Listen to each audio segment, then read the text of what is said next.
Mga kaigsunan, especially sa pamilyang Tampipi, no?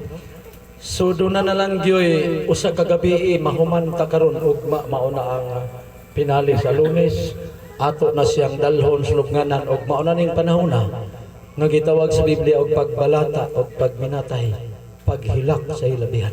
Kay mosugot tag sa dili ang kamingaw ingon ang 22 Gs Jeremias. Ayaw paghilak tungod sa namatay, apan paghilak tungod kaniya nga mobiya nga dili na mobalik pa sa atong puloy-anan.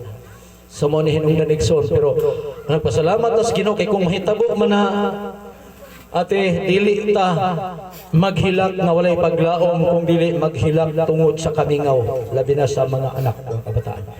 Salamat kayo mga batanon sa inyong invitation. Ang awit nagingon adto ta sa langit kay didto wala nay mga kasakit. Direksyon bisag daghan tag kwarta. Nagyapon tay kasakit ganiha didto mi sa Jerome nahimamat namo ang usa ka babae nga naghilak ka ganiha. While magkanta Miss Mrs. motiabaw siya. Ano man?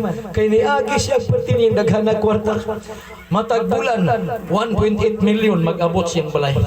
Yang sakyanan perting daghan siya tao.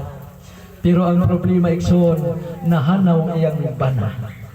Wa man mamatay pa John, pero namatay sa pagtuo. Nahimong drug addict ang ilang tanang mga pon sa balay gipamaligya hurot.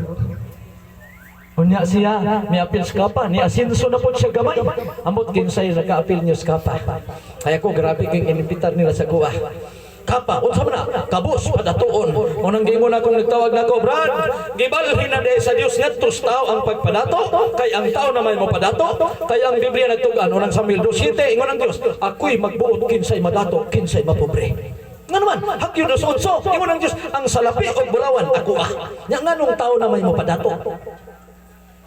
Mao ni mga igsoon nga tungod usay sa pag-apas sa tao dunay kalipay gamay pero dunay kasakit mga igsoonan.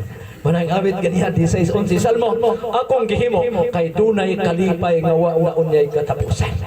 Karon malipay tagkadyot kay nakamilyon ta. Pag sunod buwan brother nahanaw ra hain naman to mura man ko gihula. Nawa na. Ang iya kada bulan 1.8 million. Ang moabot.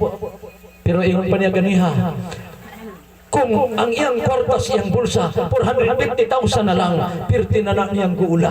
Kugrabe, ikos tester kung ako na ako'y 200,000 magluksulok sukos kalipay og 50 praise the Lord, salamat Ginoo. Nga naman sukat ko na tao 59 di katuig na ko karong Marso, wa pag ko kahawid bisag 100,000 na lang.